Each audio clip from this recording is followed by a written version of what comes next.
Bonjour les amis, bienvenue dans votre podcast, le podcast qui casse les codes que j'ai nommé Mon Pourquoi. Moi c'est Franck Azangosu. Ici on parle de développement personnel, d'entrepreneuriat, d'investissement. On parle aussi de la foi, mais aujourd'hui avec mon invité, nous allons parler de ce livre. Si tu es africain, tu dois lire ce livre parce que ce livre fait le pont entre l'Afrique, la colonisation, l'indépendance, le royaume Congo et ce qui se passe à l'est de la RDC. Merci beaucoup de soutenir le frère.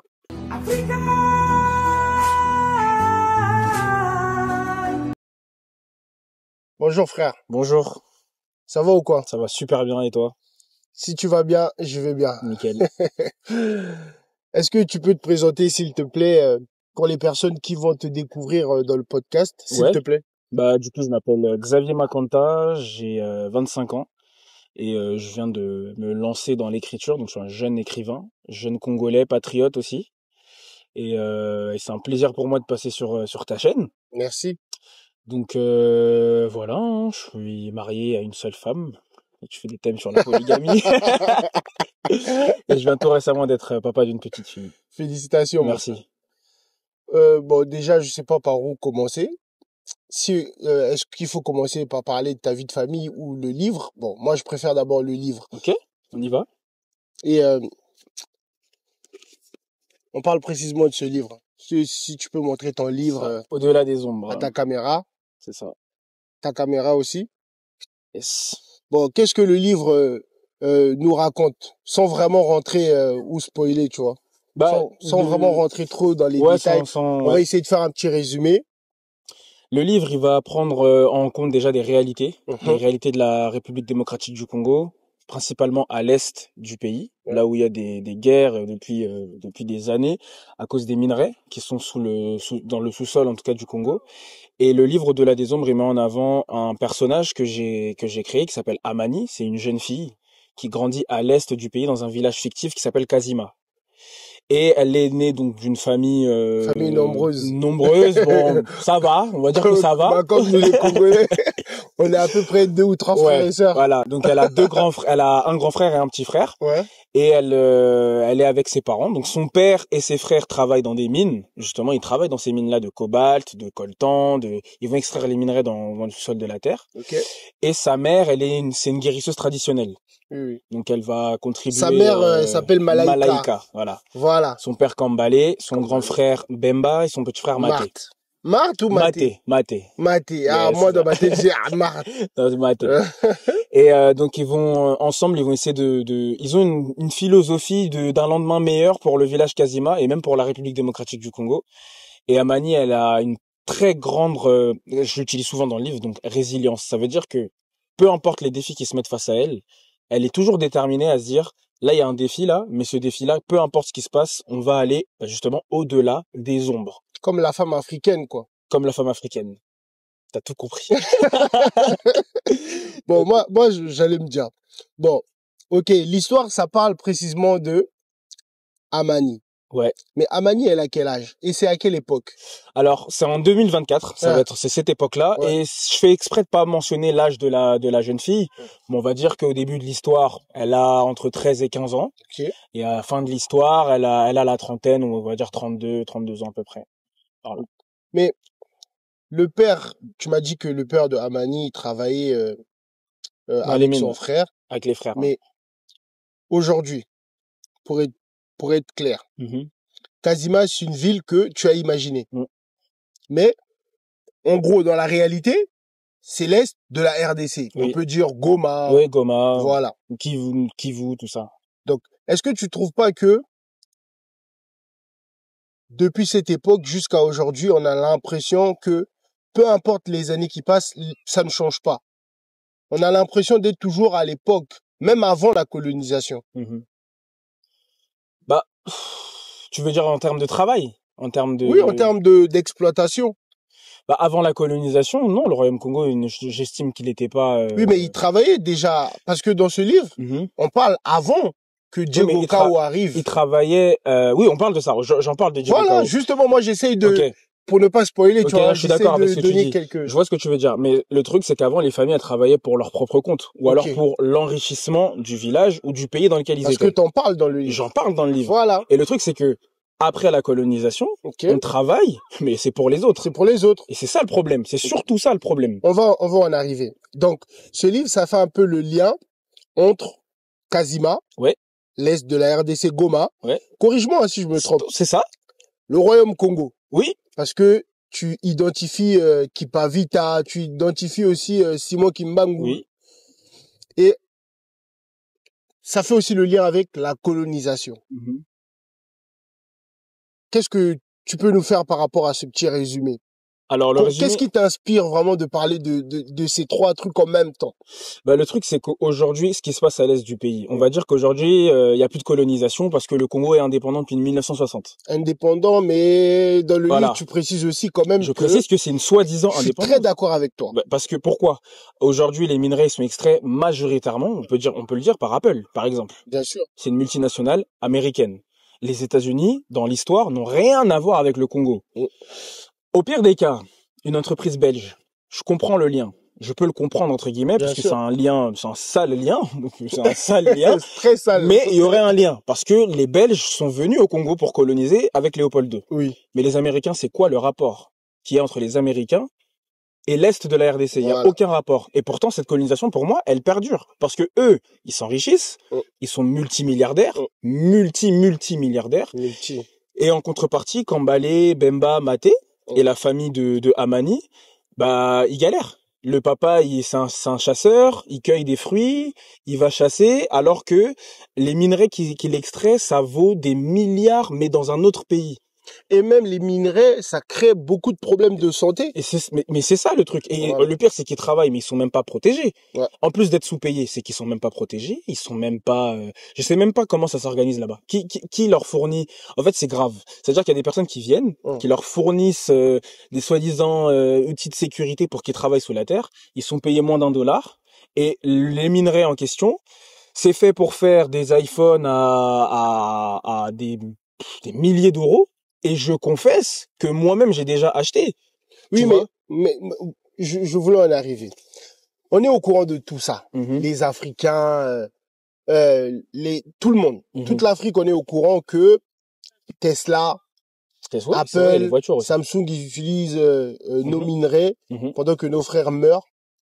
Mais est-ce qu'on est prêt ou encore capable de boycotter toutes ces sociétés-là? Moi, je pense qu'on n'est pas prêt. Je pense qu'honnêtement, on n'est pas prêt. On n'est pas prêt parce que déjà, faut savoir que il y a aussi, et ça, c'est pour défendre un peu la communauté, c'est que quelque part, on est dans un monde on est dans une hyper mondialisation. Et aujourd'hui, toi, Franck, si chez toi, t'as pas de télé, les gens qui vont venir chez toi, ils vont se moquer de toi.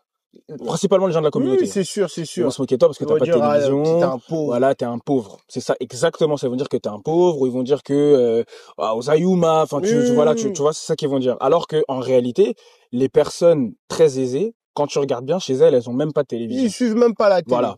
Donc, je pense qu'on est dans un monde qui fait que, on est beaucoup sur les réseaux sociaux, on est beaucoup sur la télévision et tout.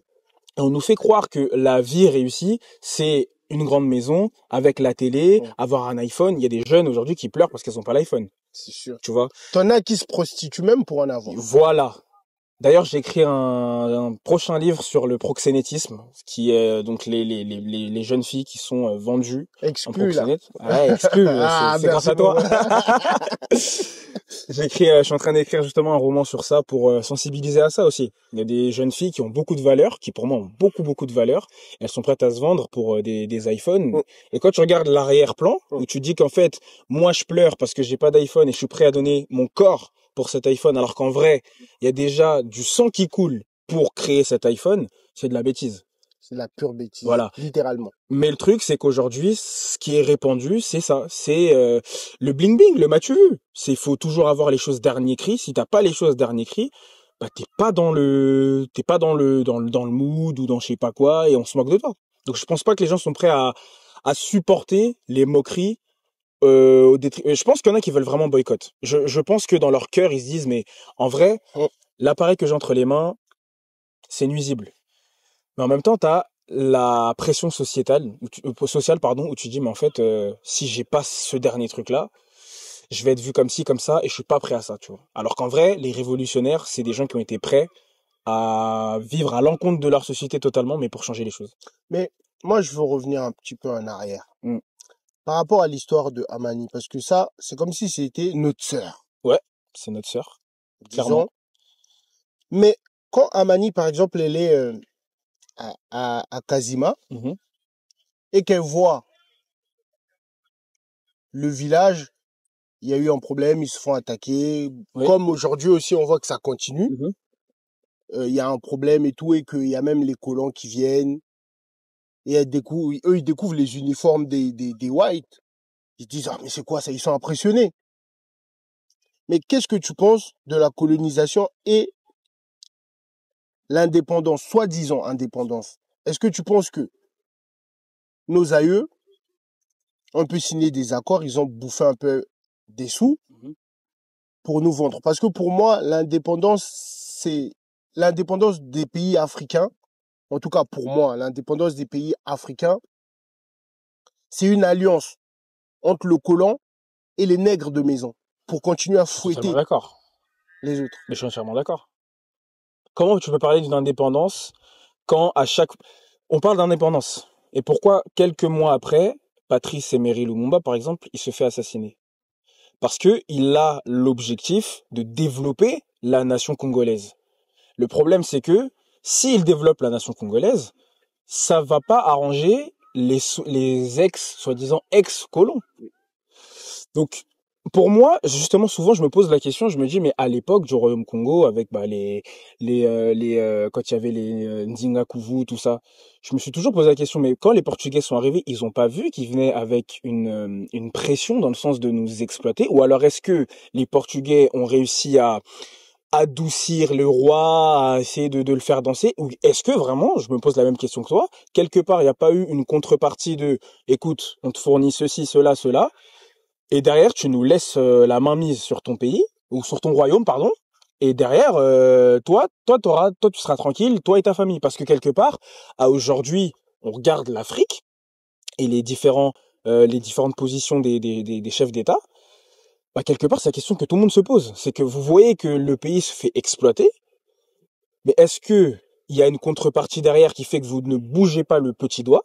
Ou est-ce que pour vous, enfin, vraiment, on se pose la question. Et j'ai l'impression que les rois, à l'époque, ils ont fait la même chose que nos chefs d'État actuels. C'est-à-dire qu'il y a une espèce de, je pense que, C'est pour ça voilà. que j'ai dit, moi, pour moi, c'est nos colons, ils se sont alliés avec les nègres de maison. Les nègres de maison, ce sont nos dirigeants. Ouais. Moi, je pense que c'est ça, à aujourd'hui. Je pense Donc, qu'il s'est passé la même chose. pour ça que j'ai jamais eu le culot de dire bonne fin d'indépendance. Je l'ai fait pendant un temps. Pour moi, Et après, oui. j'ai toujours compris. En fait, très jeune, j'ai commencé à apprendre l'histoire de la France-Afrique. J'ai compris plein de choses. Tu vois, t'as des jeunes aujourd'hui, des jeunes africains, ils connaissent même pas Jacques Foccart. Par exemple. Tu vois, ils savent même pas Mhm. c'est qui, tu vois. C'est des gens qu'il faut connaître. T'as des jeunes africains, ils ne connaissent même pas Mobutu. Ils connaissent même pas Oui, Bokassa. bah, Ils connaissent pas Mariam Gwabi. ils connaissent pas Sankara. Ils connaissent pas Sankara, ils connaissent pas, même Nelson Mandela, ils le connaissent pas. Mais ils connaissent les gens de la télé-réalité. C'est aussi notre responsabilité, je pense. Ouais. Bah, c'est à Qu'est-ce nous de qu'on essaie de sensibiliser. transmettre? Parce que nous, aujourd'hui, c'est plus le Matu Vu, Snap, en vacances et tout. Et pour revenir dans notre sujet, est-ce que les colons n'ont pas essayé aussi de plus nous endormir avec la religion? Parce que dans le livre, je vois que Amani, elle est très croyante. Mhm. Et même son père, sa mère, elle l'appelle même ma perle rare, un truc, Ouais. si j'ai bonne Ma fleur de mémoire. lune. Voilà. Est-ce que tu penses pas que c'est aussi un endormissement? Bah, moi, je sais que, bah, moi, je l'ai dit dans le livre, moi, je suis chrétien. Je crois en À Jésus-Christ. cause de la colonisation. Non. Tu es chrétien? Mais, Ah, bah, parce que moi, je pense que Dieu se révèle. ok. Dieu se révèle. Et Oui, moi, mais après, tu as le choix. ouais. Mais on sait que aucun noir n'est musulman ou encore chrétien à la naissance. Quand on regarde Voilà. Voilà. dans le fin fond. Mais après, moi, là où j'aime bien mettre un point, c'est que les colons, c'est vrai qu'ils sont venus apporter ce qu'on appelle le catholicisme romain. Tu vois. Mais quand tu lis la Bible en profondeur et le catholicisme romain, c'est diamétralement opposé. Ok. Et quelque part, quand on regarde l'histoire de Simon Kimbangu, par exemple, il parle quand il parle au peuple, aux Congolais à l'époque, il leur dit, nous on croit en Nzambiapungu. Donc on croit en Dieu en fait. Il y a un Dieu et ce Dieu il est unique, ce Dieu il est esprit, ce Dieu il parle, c'est tous les miracles qu'il fait, etc., etc. Donc moi je crois que le problème de la colonisation, l'endormissement, il est principalement dans le fait qu'il y a eu le catholicisme romain. Et ça, j'insiste sur ça. Et ça, on pourra même faire un autre Bon, moi, j'ai débat pas, sur ça. j'ai pas assez de compétences Voilà. sur Mais, ça. bah voilà. Mais justement, là où il y a, quand je dis que le catholicisme romain, par exemple, c'est que ils prennent les enseignements du Seigneur. Ils disent, il y a des enseignements dans Matthieu 5, précisément pour ceux qui nous suivent. Matthieu chapitre 5, c'est ce qu'on appelle les béatitudes. Donc, Jésus, il parle à la foule et il enseigne les choses qu'il faut pour rentrer dans le royaume des cieux. Et par exemple, les colons, ils sont arrivés en disant, parce que dans Matthieu 5, Jésus, il dit, heureux les pauvres en esprit, car ils verront le royaume des cieux. Quand Jésus, il dit ça, il dit, heureux, en fait, les personnes qui arrivent à s'assimiler à des enfants, qui sont humbles d'esprit, en fait. Les gens qui sont humbles, parce que le royaume des cieux est à eux. Les colons viennent au Congo et disent, heureux les pauvres. Si vous êtes pauvre et que vous nous donnez tout votre or, alors vous allez aller au ciel. Nous, c'est pas grave, on ira en enfer, mais vous, voilà, vous êtes des bonnes personnes, faut que vous alliez au ciel, donc donnez-nous votre or, donnez-nous vos minerais, donnez-nous vos fruits, donnez-nous vos femmes, parce que vous n'en avez pas besoin, vous. Vous, ce qui vous intéresse, c'est que parce que l'Africain est là. C'est pour ça qu'on dit que l'Afrique, c'est le berceau de l'humanité. Quand on regarde en Genèse, il y a un fleuve qui passe par l'Afrique. Et même l'Afrique a une place très importante dans la Bible. Il y a l'Éthiopie, on parle beaucoup de l'Afrique dans la Bible. Donc ce serait une erreur de dire, oui, mais à la base, non, les Africains, voilà, il n'y a jamais eu de Bible et tout. Parce que c'est juste pour donner des références aux gens qui nous suivent. Bien sûr, bien sûr. À la base, la Bible arrive en Afrique par l'eunuque éthiopien. Enfin, peut-être qu'elle arrive pas en Afrique par l'eunuque éthiopien, mais dans la Bible, on parle d'un eunuque éthiopien qui a écouté l'évangile et qui est retourné en Éthiopie avec l'évangile. Lui, il est venu avec l'évangile pur d'un Dieu qui est sans race, voilà, le Dieu est esprit. Et le colon, ils viennent, ils te présentent un Jésus qui est blond aux yeux bleus, alors qu'il a grandi en Israël, donc déjà, c'est pas possible. Et c'est ça le catholicisme romain. Ils sont venus avec cette image-là, si tu regardes les images même des catholiques, tu verras que tous les saints, les apôtres, tout ça, c'est des blancs, aux yeux bleus, alors qu'ils ont dit qu'ils étaient en Israël, en Mésopotamie, donc dans ces coins-là, tu peux pas avoir la peau blanche comme ça avec les yeux bleus, c'est pas possible. Mais il y a un truc que tu as dit qui est très important, parce que j'ai lu sur Internet que l'ancien président kenyan, Kenyatta, là, je sais pas si tu connais, il disait que lorsque les colons sont arrivés, ils sont arrivés avec leur Bible, nous on avait nos terres. Ils nous ont demandé de fermer les yeux pour prier. Et dès qu'on a ouvert nos yeux, ils ont volé.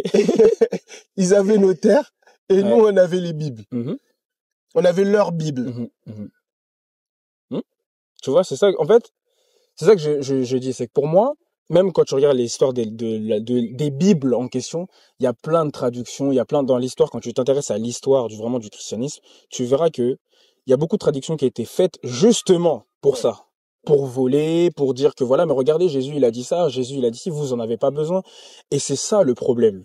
Et je dénonce aussi même au Congo, là, dans le livre, je mets en avant un pasteur, mais lui, ça va être un pasteur qui est digne. Parce que généralement, quand on entend pasteur congolais, on sait le cocktail que ça fait.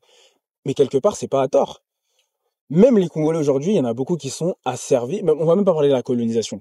De manière générale, à aujourd'hui, il y a beaucoup de jeunes, dans leur tête, c'est seulement, je vais aller à l'église, je vais avoir un ministère, je vais avoir le micro, je vais devenir pasteur, je sais que j'aurai de l'argent. Oui, mais parce que pour moi, aujourd'hui, dans notre communauté, si tu deviens un homme de Dieu, un politicien, un chanteur, un danseur, les gens, ils pensent qu'ils peuvent réussir que dans ça. Ouais, que dans ça. Mais c'est faux. C'est pas vrai. C'est pas vrai. Et le problème, c'est que justement. Mais même la population, on dirait, c'est comme si on est intéressé que par ça, tu vois. Mais c'est ça aussi. On a pu voir plusieurs fois, tu vois, sur Internet, les trucs qui marchent. Ouais, c'est tout ça. Il y a toujours un rapport avec... Ouais, la musique. Ouais. La spiritualité, enfin je dirais pas la spiritualité, je dirais le christianisme. Mais j'allais te poser une question. Vas-y. Toi, par exemple, tu t'appelles Xavier, moi je m'appelle Franck. Est-ce que tu trouves pas aussi que la stratégie de Mobutu à l'époque, même De par remettre rapport la à Zaïre nos Nation. prénoms, au lieu de garder nos prénoms blancs, parce que même là dans le livre, quand on fait le pont, on voit que elle s'appelle Amani, c'est en Swahili, ça signifie paix. Voilà, je te laisse faire La ton paix. Et sa mère elle s'appelle Malaika, ça signifie Ange. Son frère s'appelle Mbemba. C'est l'aîné, celui qui tient la fratrie. Et son dernier. Le Maté, c'est le cadet, c'est l'homme doux, l'homme. Voilà, tu vois. Mais nous, nos prénoms. Oui, c'est vrai. Je sais pas, tu vois, est-ce que tu fais le point, est-ce que. Oui, je vois. Ça serait pas bien aussi que nous, on essaye de donner nos enfants, des prénoms en Lingala, en Swahili, même en Chiluba ou en Mboshi. Mais ça revient quand même. Je trouve que Bakongo. je trouve qu'il y a quand même un éveil, hein. La communauté, en tout cas, je parle francophone, je sais pas ce qui se passe chez les anglophones, mais je trouve qu'il y a quand même un éveil. Moi, je sais que j'ai des petites cousines, voilà, j'ai des cousines qui s'appellent Imani, par exemple, tu vois. Il y a quand même un éveil, je trouve, où il y a des personnes qui veulent retourner au nom d'origine, qui veulent, voilà. Moi, je pense que surtout le plus important, ça va être la signification dans les noms. Parce qu'il y a beaucoup de je vais me faire incendier, hein, mais il y a beaucoup de Congolais. Moi, je suis d'accord avec toi. Enfants. Ils vont nous insulter tous les deux, alors. On peut dire, l'enfant, ils vont prendre l'enfant. Oh, Jaden. Parce que tu vois, ça sonne, tu vois. Je n'ai rien contre les Jaden. Mais tu vois, c'est, ouais, Jaden. Jordan. Même moi, même mon prénom, Franck. Oui, mais tu vois, je trouve que les prénoms, je dis pas que, voilà, hein, mais les prénoms francophones, c'est vrai que c'est pas nos prénoms initialement parlant, c'est pour ça que Mobutu l'a mis en place, je crois que la zaïrianisation, je crois que c'était ça aussi. Un truc comme ça. Voilà, c'était ça aussi, tout ce il voulait que les Zaïrois, ils consomment Zaïrois, ils s'habillent Zaïrois, donc, la Lacoste, tout ça là.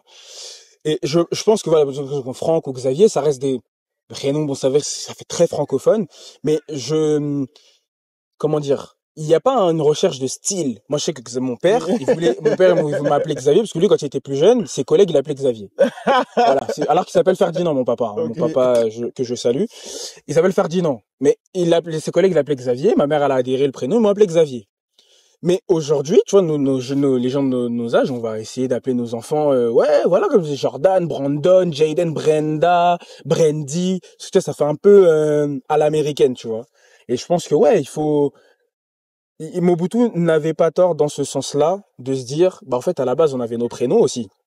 On avait nos prénoms, on avait nos manières de faire les choses, on avait nos manières de manger. Aujourd'hui, si tu vas dans un restaurant et que tu manges avec les mains, ils vont dire, mais il est bizarre, lui. Ouais, il est sauvage. Voilà. Frère, laisse-nous à la maison. En tout cas, même certains restaurants, on mange comme ça. C'est pas notre problème. Tu vois, mais on va dire que non, c'est pas... Tant qu'on dérange personne, là, c'est ma propre santé. Ah, c'est ça. Mais ils vont dire que non, ça se fait pas comme ça. C'est pas, tu vois. Pour fermer cette parenthèse, j'aimerais bien qu'on parle de ce qui se passe depuis l'époque. Parce que tout ça, ça a un rapport avec le livre. Par rapport à l'Est de la RDC. Parce qu'aujourd'hui, je pense que moi, je suis du Congo-Brazzaville, toi, t'es du Congo-Kinshasa. Je dis Congo-Kinshasa, Congo-Brazzaville, tu vois, la capitale. Et... Donc, aujourd'hui, je trouve que c'est pas normal si on s'assoit là, et qu'on parle pas de l'Est de la RDC. Je trouve ça un peu, c'est pas objectif, tu vois. Est-ce que tu penses que, par exemple, le président de la RDC, est-ce que tu penses qu'il a assez de compétences pour pouvoir finir cette guerre? Bon, moi, j'appelle pas ça guerre. Comme mon idole Koffi Olomide, il dit, c'est un massacre. On se fait taper. Moi, je suis d'accord avec lui. Parce que une guerre, c'est quand j'envoie une bombe, tu ripostes. Mais tant qu'il y a que moi qui tire, et toi, tu pleures, c'est pas une guerre.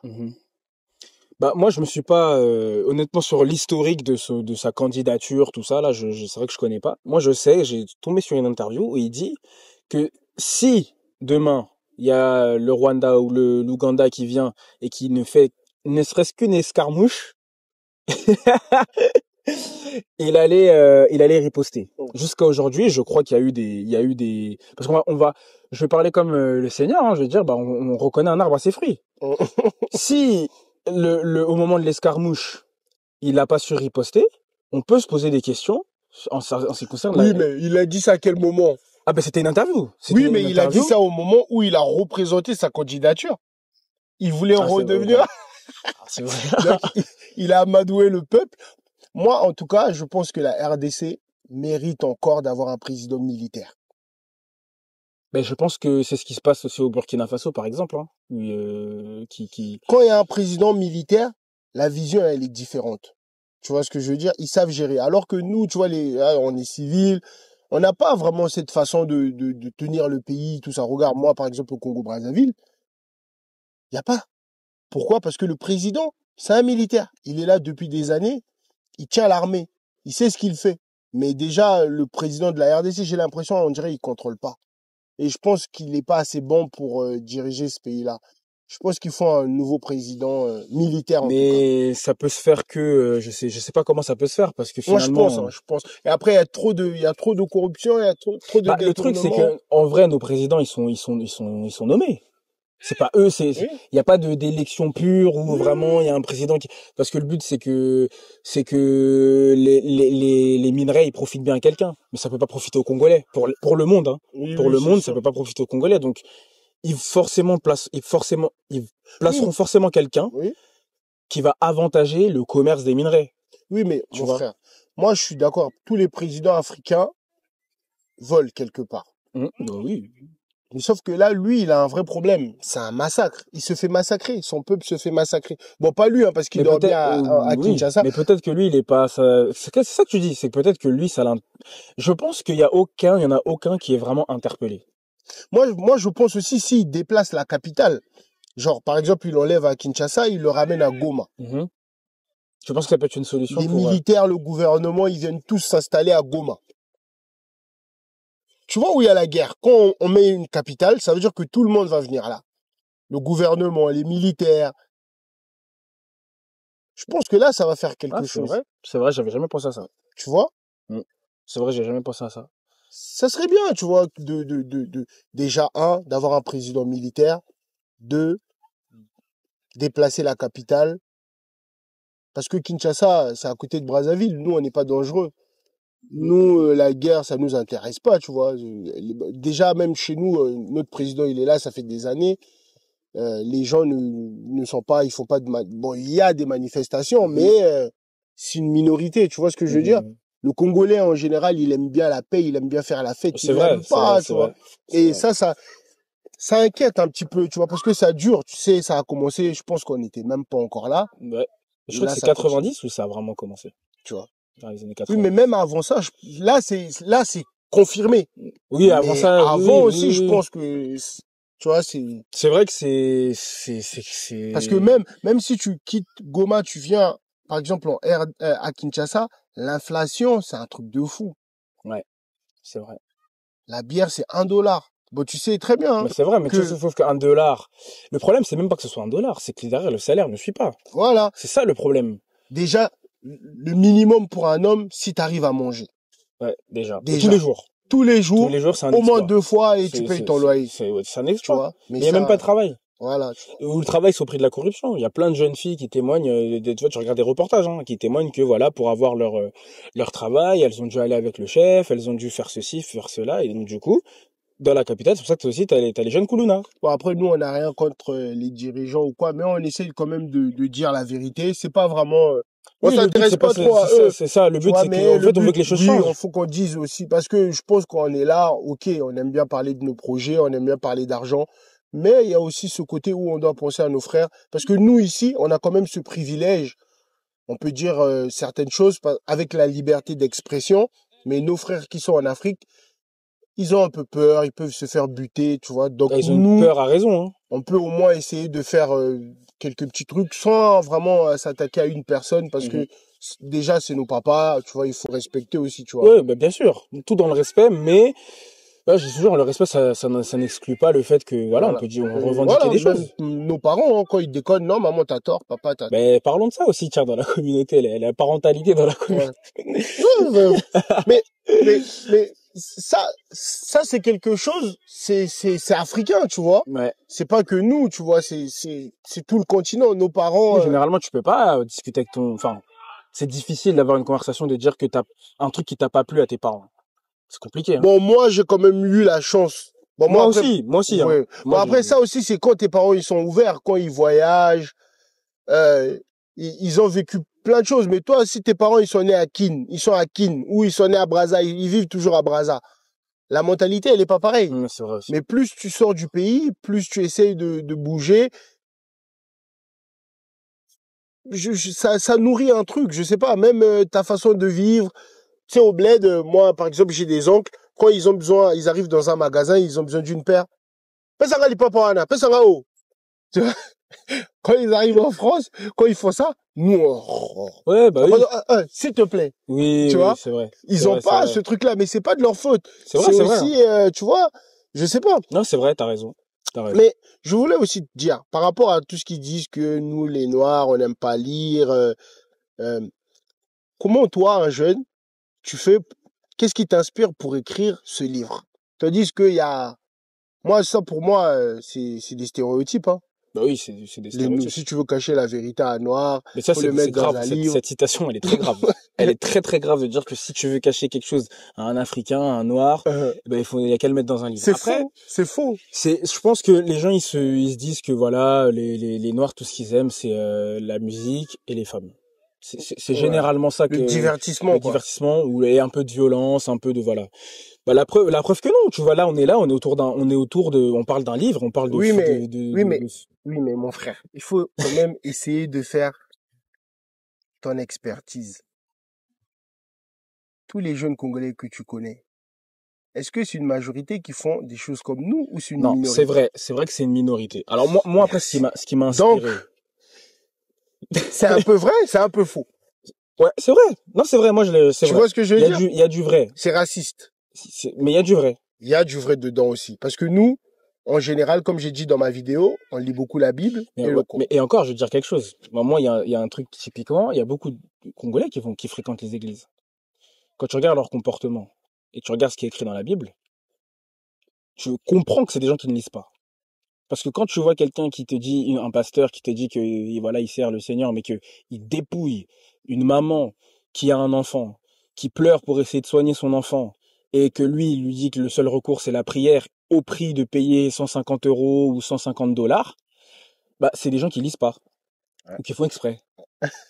Parce que la maman, si elle lit la Bible, elle va se rendre compte qu'elle est manipulée. Non, mais par exemple, la naïveté aussi. Oui, mais c'est en partie aussi le fait de ne pas. Je vais dire, moi j'ai des personnes que je connais dans ma famille ou quoi, des personnes âgées, des mamans. Elles vont à l'église, elles suivent plein de programmes. Et moi je leur dis, mais vous savez que par exemple là, ce que le pasteur il dit, c'est écrit nulle part. Souvent ils me répondent, moi j'aime seulement écouter. Ouais. Mais à force d'écouter sans te renseigner, des fois oui tu tombes dans la naïveté. Non, est-ce qu'il y a en fait, merci. Tu vois ça par exemple. Ce qui est mauvais chez nous, c'est que pour faire un truc, que ça soit même le sport pour ta santé ou même la lecture parce que le sport ça nourrit tes muscles. Oui. La lecture, ça nourrit ton cerveau. Oui. Nous, on fait toujours un lien avec l'argent. L'argent. C'est ça qui est dommage. L'argent, c'est Après, on est dans un monde malheureusement capitaliste où on nous fait croire que sans c'est important. C'est très important. Tout ce qu'on fait là. Tout c'est important. Voilà. Ça, on est d'accord que c'est très important. C'est très important. Mais le truc, c'est que ça devient ta source de vie. Quand l'argent, ça devient ta source de vie, ou ça devient ta source, parce qu'il y a des livres qui coûtent 8 €. Oui. Et t'apprends des choses. Mais ils ont pas le temps. Frère, nous, je vais dire quelque surtout chose. La communauté congolaise, frère. Je vais dire quelque chose. C'est que des lives sur TikTok. Mon gars, je te jure, là, je vois, ils s'embrouillent, entre les toujours les Brazza, et ça, c'est bien que là, on soit ensemble, tu vois. Parce que ça prouve aussi que ça, s'il faut arrêter, tu vois, ce truc il y a les Brazza d'un côté. Tu me dis dans un contexte où il y a le foot, par exemple, 2015, il y avait Congo contre, c'est marrant, on en rigole 2 minutes, mais arrive à des insultes. C'est un loisir. Voilà, arrive à des insultes, arriver à des trucs comme ça, je trouve que, parce qu'à l'origine, un seul royaume. À l'origine, hein. Oui. Donc voilà. Congo. Mais moi, je vais dire quelque RDC, chose. Moi, par exemple, j'étais, tout ce qui, je suis encore, on va dire que je suis encore jeune et tout, mais tu vois, l'aspect financier, par exemple, j'ai pendant longtemps été une vraie passoire. Mes premiers salaires, mes premiers trucs, vraiment, voilà. Une vraie passoire, t'as trouvé le mot. Une personne qui m'a, c'est souvent investir au pays, à Philippe Simo qui emploie ce terme. Gros big up à lui. C'est vraiment quelqu'un qui nous inspire. Qui nous inspire, tu vois. Ouais. Moi, quand je me suis... C'est le numéro 1 des youtubeurs africains pour moi. C'est lui, hein. Quand je me suis marié, ma femme, elle m'a énormément aidé dans ça, dans la gestion financière. Mais ce qui m'a aidé aussi, c'est la lecture. Tu vois, au bout d'un moment, j'ai dit, mais un problème. J'ai pris des livres, je me suis renseigné, Parce qu'en fait, on l'apprend pas. Moi, ce qu'on m'a appris, généralement, c'est t'as de l'argent, finis tout. Tu vois, t'as de l'argent, de toute façon, ça va revenir. Tu vois, l'argent, souvent on dit l'argent, ça vient, ça part. Alors, quelque part, c'est vrai, mais quand on l'utilise, nous, quand on dit le ça vient, ça part, c'est, t'as 500 euros là, sur tes 500 euros, mais claque tout, c'est pas grave. Tu vois. Et maintenant, par exemple, grâce à ces lectures-là, ces livres où j'ai pris du temps à me poser, à lire, mettre un fond musical, là, je me dis, là, pendant 1 heure, je lis, bah, ça m'a aidé même dans ça. Même dans la gestion financière où ça fait mal, ça fait hyper mal, où tu apprends que tu gères mal tes finances, que le problème c'est toi, le problème c'est pas l'oncle fin fond du village qui t'envoie des sorts ou je sais pas quoi, non, c'est juste que tu gères mal. Tu vas tout me déballer. J'ai des questions, mais oublie pas de répondre à ma question. Qu'est-ce qui t'a inspiré pour écrire Voilà. ce livre? Après, on revient. Ok, Donne-moi ton c'est top, vrai, on s'est égaré. ton top 3 Ok, de tes livres favoris. ok, Qu'est-ce qui a changé ta vie par rapport à ce que tu viens de me dire tout de suite? ok. Bon, l'inspiration du livre, Ouais. déjà, premièrement, c'est le côté l'amour pour le Congo. D'accord. Donc moi j'ai grandi ici, j'ai grandi dans le 78 à Saint-Germain-en-Laye, donc rien à voir avec Belle ville, hein. voilà, rien à voir avec le Congo, rien à voir avec voilà, j'ai grandi après j'ai grandi à Montesson dans le 78. Ok. Mais moi c'est mes parents qui m'ont vraiment transmis l'amour pour la culture congolaise. Tu vois, ils se sont organisés de sorte à ce que je sais pas s'ils se sont organisés comme ça, mais tu vois ma mère elle nous parlait beaucoup en lingala et mon père jusqu'à aujourd'hui nous parle beaucoup en français. Bon, mon père quand il parle en lingala, c'est vraiment quand il était en colère. Quand il était en colère, il passe en lingala. Mais ta mère, elle te parlait voilà, toujours ma en mère, lingala. elle m'a toujours parlé en lingala. Check. Ma mère aussi, Voilà, pareil. tu Ma mère, vois, elle m'a jamais dit bonjour, maman. tu vois, ma mère, toujours, après des fois, voilà, des questions, ouais, les enfants voulaient manger quoi? Donc ça, elle va parler en français. Ouais. Mais sinon, voilà, toujours du lingala. C'est important. Et quand j'ai grandi, même quand je rencontrais les premiers Congolais, ils me disaient, mais toi, t'es un blédard, tu parles trop bien le lingala et tout. Mais ça, c'est grâce à ma mère. Tu vois, bah, et mon père a joué son rôle dans ça aussi, mais nous, je pense, ils ont pas fait exprès, mais ça a fait cette belle harmonie où il y avait le lingala à la maison, bon, le français, parce qu'on vit en France. Donc c'est important, tu vois. Parler, Exactement. Et ma mère aussi, ce qu'elle nous a inculqué, c'est l'amour pour la nourriture, du bled, tu vois. Oui, ça, c'est toutes les mamans. Tu vois, ça, et tu vois, moi, j'étais arrivé à un stade où je rentrais du foot. Ouais. Si je voyais des spaghettis au lieu de mon pondu, je pouvais bouder. Ouais. Parce que j'allais manger des spaghettis. Ouais, même moi. Tu vois. Et quand je racontais ça à des potes et tout, ils disaient, mais toi, t'es un blédard, t'abuses et tout. Mais en fait, voilà, c'est un amour particulier avec le Congo. Et pourtant, j'ai jamais mis les pieds, hein. Oui, mais voilà. Tu n'as pas besoin de venir au Congo pour être congolais. Pendant longtemps, je disais à mes parents, voilà, aujourd'hui, voilà, l'organisation du billet, c'est un peu cher et tout. Donc, moi, aujourd'hui, j'essaie d'y aller par mes propres moyens. Donc, premièrement, c'est l'amour pour le Congo. En ce qui concerne la culture, donc tout ce qui est musique, oui, j'ai grandi avec Werason, Koffi Olomide, King Kester. Mon père. Mais c'est qui que tu préfères? Bah, à aujourd'hui, c'est des musiciens que j'écoute plus. Mais oui. Artistiquement parlant, je pense, et tu vas être content. Artistiquement parlant. Bon, moi, en termes de cœur, en termes de fanatisme, quand j'étais plus jeune, moi, vraiment, c'était Werason, Wenge Musica, avec Bill Clinton, tout ça, j'étais, tu sais, j'allais à l'école, je mettais un lacet sur ma tête, je faisais les notes comme Bill Clinton, tout ça, là. Ouais, c'est un chef. Voilà. Un vrai chef. Mais en termes d'art, en fait, en termes de... En grandissant, t'as compris. De révolutionnement de la musique. Ouais. De ce qui se... Parce qu'après, en grandissant justement, dans cet amour pour la culture... Dans cet amour pour la culture, mon père, des fois, on regardait des interviews, des trucs comme ça, des musiciens, des choses comme ça. Et ce que j'aimais avec mon père, c'est qu'il me disait toujours, bon, on regarde, mais toi, faut que tu fasses plus, hein. Tu vas pas forcément faire de la musique, mais on regarde, tu vois. Et dans ces interviews, plusieurs fois, j'ai compris, tu vois, que le quartier latin, avec Koffi Olomide, du coup, ils avaient fait des choses que les autres n'avaient pas fait. Bah, par exemple, Bercy en 2000, je crois en 99 ils l'ont fait, mais après. Voilà. La manière dont ils l'ont fait, voilà, ça a pété. Ils avaient pas fait de communication et tout. Donc, je pense qu'en termes d'artiste, hein, de vraiment celui qui a... Artistiquement. Et surtout, sur le long terme. Ouais. Je pense que Koffi Olomide, il a marqué l'histoire de la musique congolaise. C'est le meilleur artiste congolais de tous les temps. Voilà, on va mettre, après, il y a un débat, parce qu'il y avait Il y a pas de débat, mon frère. Le débat, il est présent. Papa Wemba aussi, respect. Mais sauf que Koffi, il est resté trop longtemps au sommet. Je pense que Papa Wemba, il y a eu, tu vois, je pense que c'est ça qui fait la différence. Mais Koffi, jusqu'à aujourd'hui, tu vois, il est comme ça. Ouais. Tu vois, aujourd'hui, il a ses coups de folie, il a ses coups de trucs et tout, mais sa musique, elle a toujours du succès, et on va parler diamétralement opposée, pardon, de Fally Ipupa, qui est issu, du coup, du quartier latin. Donc, de Koffi Olomide. Donc, je pense que voilà. Donc, nous, on a grandi vraiment comme ça. Donc, dans ça, la musique, moi, je sais que quand j'étais à l'école, qu'on avait des sorties, qu'on avait autorisation au MP3 et tout. Ouais, t'écoutes quoi? Ouais, bah là, je suis en train d'écouter Joe Harrison. Tiens, à des amis qui étaient blancs et tout. Hein. Moi, j'avais pas ce complexe-là de dire non, je vais écouter autre chose. Voilà. Ce que tu dis, c'est important. Pourquoi? Parce que moi, quand je suis arrivé en France, les gens qui me traitaient de blédard, c'était des Noirs, hein. Même des Congolais. Oui, la plupart du temps, Oui, parce que à l'époque, ils avaient honte, hein, de parler lingala. À l'époque, ils avaient honte de dire qu'ils mangeaient le pondo à la maison. Je te jure, aujourd'hui, quand je vois les gens sur Internet se revendiquer congolais, ça me fait rire. Mais à l'époque, c'était pas comme ça. Ils avaient tous honte. Ouais. Oui, c'est vrai, c'est vrai. Parce qu'il y a eu un switch, je pense, vers 2020, il y a eu un switch avec le BLM, Black Lives Matter, tout ça, là, il y a eu un switch. Même un petit peu avant, genre vers les 2016, 2017, j'ai l'impression que ça a un peu changé. Oui, parce qu'il y avait les Vines, les trucs Vines africains, les trucs, à l'époque. Il y avait les Vines et les gens commencent à faire des danses, tout ça. Mais tu m'as pas dit ton top 3. Voilà. Donc, on revient. Mais l'inspiration du livre. Ouais. Donc, du coup, c'est l'amour pour le Congo. Ok. L'amour pour la littérature. J'ai fait un bac L. Bon, après, je me suis tourné vers tout ce qui était commerce international et tout, donc je suis plus dans ça. Mais l'amour pour la littérature. Et aussi mon amour pour le Congo, les reportages que je regardais, les choses sur les Kuluna, les Chege, les choses comme ça. Je me suis toujours dit, un jour ou l'autre, faut que je fasse quelque chose pour la République démocratique du Congo. Mais je sais pas comment.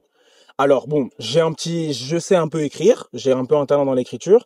J'ai surtout l'amour, parce que si tout ce qu'on fait, s'il n'y a pas d'amour dans ce qu'on fait, ça sert à rien. Ça sert vraiment à rien. Franchement, il faut vraiment aimer. C'est ça. Je rallie les deux. Et j'espère que ce livre, il est sorti le 16 août 2024, donc c'est encore récent.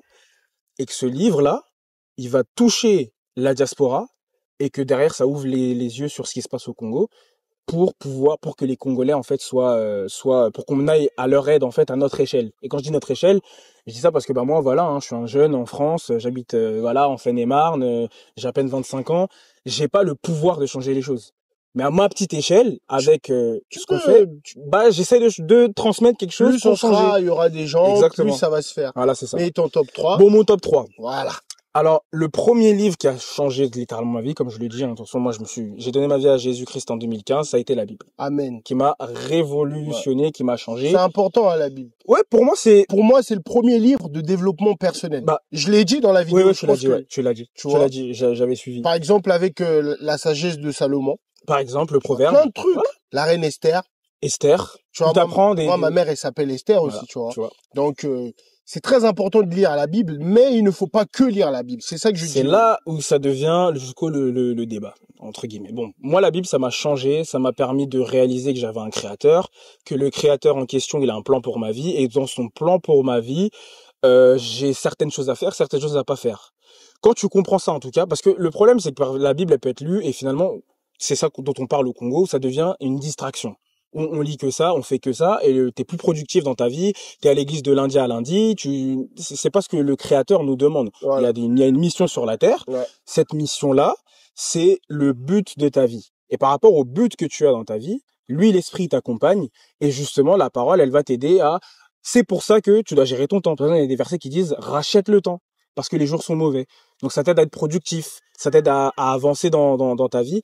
Donc ça, c'est le premier livre qui m'a marqué complètement et qui a changé ma vie, tu vois. Le deuxième livre, c'est La magie de voir grand, mais là j'ai plus l'auteur. Donc je peux pas aider les internautes. De toute façon, on va le mettre dans mais je crois que c'est Schwartz, son nom de famille, quelque chose comme ça. Ça s'appelle La magie de voir grand. C'est un livre qui m'a énormément aidé à comprendre, par exemple, les situations. Des fois, on est dans la vie comme ça, il y a des moments qu'on passe, c'est difficile. Et on a tendance à se concentrer sur ce moment qui est difficile et à rester dessus et à ne plus avancer. On est focus sur ça. Et dans le livre, la personne, elle explique justement que la magie de voir grand, c'est que il y a cette épreuve-là, mais dans cette épreuve-là, tu peux apprendre ça. Donc, vois ce que tu vas apprendre et ne vois pas le fait que tu souffres seulement. La souffrance, elle en fait partie. Mais le fait que tu vois grand, ça te permet d'aller plus loin. Donc, ça, c'est un livre qui m'a vraiment aidé. Et le troisième qui m'a vraiment aidé, donc je te parlais des livres de finances, c'est La chèvre de ma mère de Ricardo Kanyama. Ouais, je l'ai lu aussi, incroyable. Voilà. Pour moi, c'est un peu le Napoléon Hill africain. C'est un peu comme Père riche, Père pauvre. Je l'ai lu. Oui, il fait le pont de Père riche, Père pauvre, et il fait aussi le pont avec comment on appelle ça? Mon Dieu. Réfléchissez et devenez riche de Napoléon. Oui, voilà. Je sais pas si tu l'as lu. Je l'ai pas lu, mais j'ai déjà vu la couverture. Et ça m'a aidé vraiment dans les finances à comprendre, tu vois, parce que nous, dans notre communauté, c'est pareil. C'est par exemple, Ouais, tu peux être appelé par quelqu'un, ouais, voilà, est-ce que tu veux me passer 50 euros, tout ça, et toi, tu vas dire que c'est rien parce que c'est comme ça que t'as grandi, tu vois. Mm. Et lui, il explique dans son livre, Ricardo Kahneman, il explique justement que $50, ça Ouais. représentait une Une chèvre chèvre. pour sa mère. Ouais. Donc, il y avait une famine dans le village et tout, et il restait une seule chèvre, et tout le monde voulait tuer la chèvre pour manger. Parce que déjà, lui, son père est mort, et Voilà. ils ont viré sa mère Exactement. avec les enfants, Voilà. et Exactement. avec une chèvre, et Voilà. Et ils la ont chèvre, décidé de garder la voilà. chèvre au lieu de la vendre. Exactement. Et sa mère, elle était visionnaire. Ouais, donc elle voilà. disait, non, Elle la a chèvre, si on la garde, fructifié. ça va nous faire fructifier, voilà. Donc ça m'a énormément appris, parce que, bah, souvent, bah, on nous a, enfin, moi, pendant longtemps, j'ai appris que 50 euros, c'était rien. Que tu peux mettre 50 euros, tu donnes à quelqu'un, puis c'est pas grave et tout. Et en fait, c'est comme ça beaucoup, qu'on hein. est. Avec 50 euros, tu peux t'acheter des actions, hein. Ouais, par exemple, tu Ouais. vois. Et pour repartir sur ce que tu as dit, par exemple, les épreuves et tout, en gros, je voulais dire un truc. Dieu ne te ramène pas des problèmes que tu ne peux pas trouver de solution. Sinon, c'est pas un problème. Voilà. Et franchement, c'est très bien. J'ai lu, moi j'ai lu bon, j'ai pas vraiment lu la Bible dans la totalité, mais j'ai fini le livre de Ricardo Kanyama, je l'ai à la maison aussi. J'essaie de lire un petit peu encore. Mais comme j'ai dit que c'était très bien de lire la Bible, le Coran, mais ça ne suffit pas. Il faut aussi s'intéresser à d'autres livres, surtout nous, les jeunes de la diaspora. C'est très important d'apprendre sur les finances, parce que tu sais, les Européens, ils dominent un peu le monde avec le Pas un capitalisme. peu. Non, mais tu comprends. Tu vois, ils savent comment gérer l'argent. Ouais, ils savent ils comment connaissent ce investir. langage. Tu vois ce que je veux dire? Mmh. Ils savent, est-ce que là, je peux faire ceci ou cela? Et nous, on minimise. On se dit, ok, c'est bien. Moi, à l'école, j'ai lu, je sais pas si tu connais Mamadou Ebineta. Non. Bah, intéresse-toi à ça. J'ai pu lire, j'ai pu lire des livres de Cheikh Anta Diop. Ouais, J'ai pu lire les poètes de la négritude. Mmh. Sédar Senghor, Aimé Césaire. Tu vois, ça, c'est vraiment mes papas. Tu vois ce que je veux dire? Même, bon, papa, façon de parler, Bien sûr. mais nos ancêtres, tu vois. Mhm. Et faut pas lire que ça. Il faut aussi s'intéresser à d'autres cultures pour comprendre. Parce que c'est très important. Parce que s'ils dominent le monde, c'est pas pour rien. Si on est dominé, c'est pas pour rien. C'est pour ça que ils essayent d'utiliser des dictons ridicules pour dire que les Noirs ne lisent pas. Si tu veux cacher la vérité à un Noir, Ah, cache-le cache-le dans un livre. Et c'est ça aussi le retard qu'on a. C'est parce que nous, on passe plus notre temps dans le divertissement que des trucs comme la lecture. Moi, tu vois, moi, ça me fait plaisir que un jeune comme toi, parce que je suis plus âgé que toi, mais que tu me dises que t'as pris conscience parce que t'as lu des livres. Et moi aussi, ma vie, c'est les livres qui m'ont changé, tu vois. Moi, n'importe quel gars qui écrit des livres, il m'appelle, il me dit, je vais faire un podcast avec toi. Je dis demain, direct. Si je peux lire son livre avant, tu vois, parce que pour moi, c'est vraiment un truc, il faut qu'on lise. Faut vraiment que si tout le monde lit, on sera tellement éduqué, frère. On pourra faire la guerre avec tout le monde. Poutine, qui tu veux, le coréen, là, le gros, là. Comment il s'appelle même? Kim Jong-un. Ouais, c'est ça. Tu vois? Mm. Mais c'est parce que nous, on a un manque de connaissances et on a un manque de... Mais il n'y a pas vraiment d'apprentissage. t'as dit une phrase importante, t'as dit on a un manque de connaissances. Tu sais que les mêmes personnes, tu vois, des fois qui lisent la Bible, qui se disent chrétiens et tout, dans Osée chapitre 4 verset 6, Dieu il dit ça, hein. Il dit mon peuple périt par manque de connaissances. Donc tu vois, le fait de manquer la connaissance, tu peux mourir en fait par manque de connaissances. Et c'est important ce que tu dis. Tu dis que justement, le truc, c'est que faudrait qu'on s'éduque sur les finances, moi je trouve qu'il y a des domaines qui sont moins intéressants, hein. Bah, par exemple, je sais que tout ce qui est chimie et tout, ça m'intéresse pas. C'est pas pour autant, je peux pas me prendre un petit livre. Tu sais, par exemple, il y a des gens qui font des livres, la chimie pour les nuls. Ouais. Il y a des trucs qui s'appellent tout ce que tu veux apprendre, à chaque fois ils mettent pour les nuls. Ouais. Les finances pour les nuls. En fait, ils disent pour les nuls, mais Ouais, genre, c'est pour les voilà, débutants. Exactement, Quoi. c'est pour les débutants. Et par exemple, un livre comme ça, tu me présentes la chimie pour les nuls, je vais quand même lire, tu vois, je vais m'intéresser pour savoir un peu comment ça fonctionne. Je vais pas devenir un spécialiste, mais pour moi, ouais, c'est important. C'est important ce que tu dis, que bah en fait, faut qu'on aille au point où on a la connaissance. Parce que quand on aura cette connaissance-là, on pourra vraiment faire de très très grandes choses. Parce que le potentiel, on l'a. Regarde la musique, juste la musique par exemple. On est bon dans tout ça. Il y a un truc qui me rend un peu nerveux.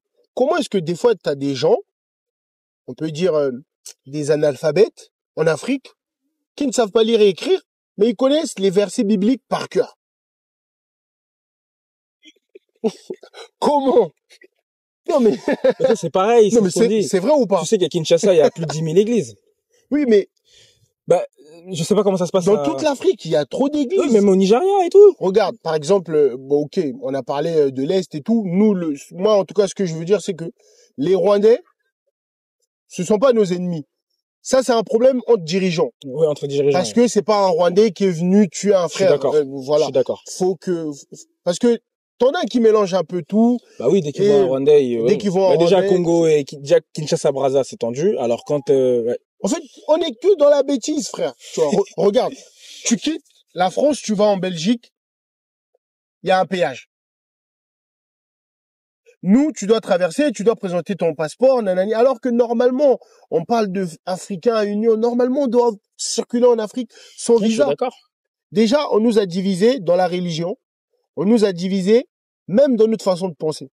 Toi, parce que toi, t'es noir musulman, tu dois traîner ou faire les choses qu'avec des Noir, Arabes. ouais, voilà. Toi, parce que tu es noir et chrétien, tu dois rester ou faire des trucs que avec des blancs.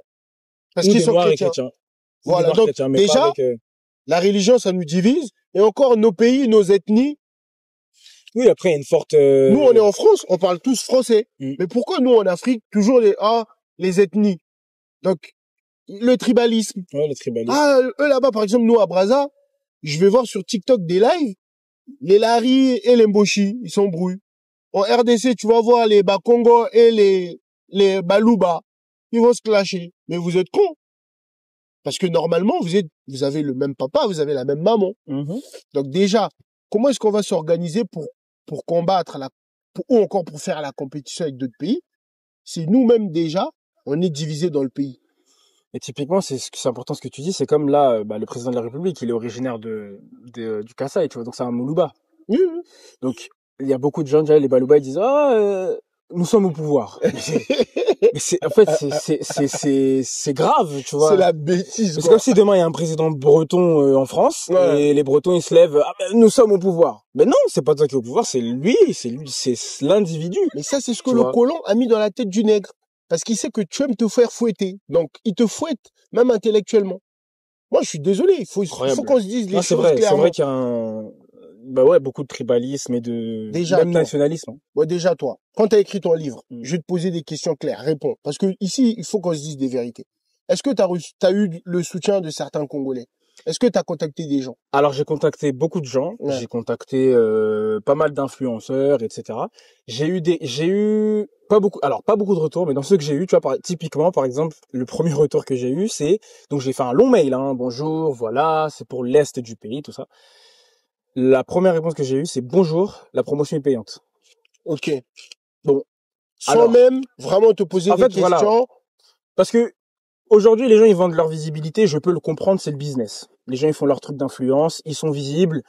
Peut-être qu'ils ont galéré à être visibles, Ouais. donc pour eux, pour que quelqu'un devienne visible comme eux, il faut payer. Ça, je peux l'entendre, c'est un nouveau business.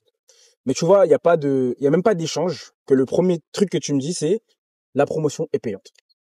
Donc en fait, tu sais même pas de Il y a quoi- même pas tu vois, il y a pas le feeling, en tu fait. sais pas de quoi ça parle, je sais pas. Et honnêtement, moi, demain, avec de la visibilité, Ouais. quelqu'un qui vient avec un sujet qui Ouais. concerne surtout l'Est du pays, je lui demande rien du tout. Même si j'ai 30 millions d'abonnés. Non, mais dans leur tête, ils se disent que vous écrivez des livres, vous avez de l'argent. Est-ce que écrire un livre, c'est vraiment rentable? Bah non, pas spécialement. Pas spécialement. En fait, les gens ne se rendent pas compte que c'est une passion, en fait. C'est ça. Et au-delà de ça, et je dirais même que ça coûte. Parce que du coup, Oui. tu dois les exemplaires, tu dois tester, si tu veux vraiment faire un truc C'est un plus que investissement. plus. Mais oui, tu dois contacter des maisons. Moi, au départ, j'étais contacté par des maisons d'édition. Le prix qu'elles me demandaient, c'était trop élevé. Donc, je suis parti sur de l'auto-édition. Donc, je l'ai fait tout seul. Mais c'est un risque, l'auto-édition. L'auto-édition, ça veut dire que moi, c'est ma femme qui m'a aidé et ma grande, Franchement, mes grandes sœurs. respect à ta femme. Et je Merci. sais que t'as 3 sœurs comme moi aussi. Voilà. Et mes sœurs qui m'ont vraiment boosté. Ouais. Il y a surtout ma grande sœur, je lui avais donné un Bravo, exemplaire, elle a bravo. relu, Ouais. elle a dit ce qui n'allait pas, ma Ouais. femme, voilà, t'es face à ta C'est femme. important, Elle c'est t'a dit, important. non, ça c'est niet, ça c'est n'importe quoi, mais au moins, quand c'est lu, c'est lu. Tu vois. Donc j'ai fait avec mes propres moyens, mais ça coûte. Ça coûte de faire venir des trucs et tout. Et je pense que les gens de mon entourage proche m'ont soutenu. Ben, j'ai même eu l'opportunité de passer sur TV5 Monde, le journal d'Afrique. Ouais, félicitations, c'est bien. Mais merci. Bien. Et je pense que là, c'est le début. Quand ça va éclore, je pense qu'il y a quand même des Congolais qui vont me soutenir. Mais il y a aussi une belle partie qui dans leur tête, comme tu dis, ça va être non mais t'as déjà de l'argent. Moi, je te fais une promo. Attends, t'es passé sur TV5, t'as déjà eu ta promo. Moi, ma promo, voilà, tac, tac, tac, et puis ils te font un devis, et puis tu vas 500 € sur le devis aussi, hein. C'est pas de leur faute, c'est juste que certaines personnes ne sont pas assez éduquées, tu vois.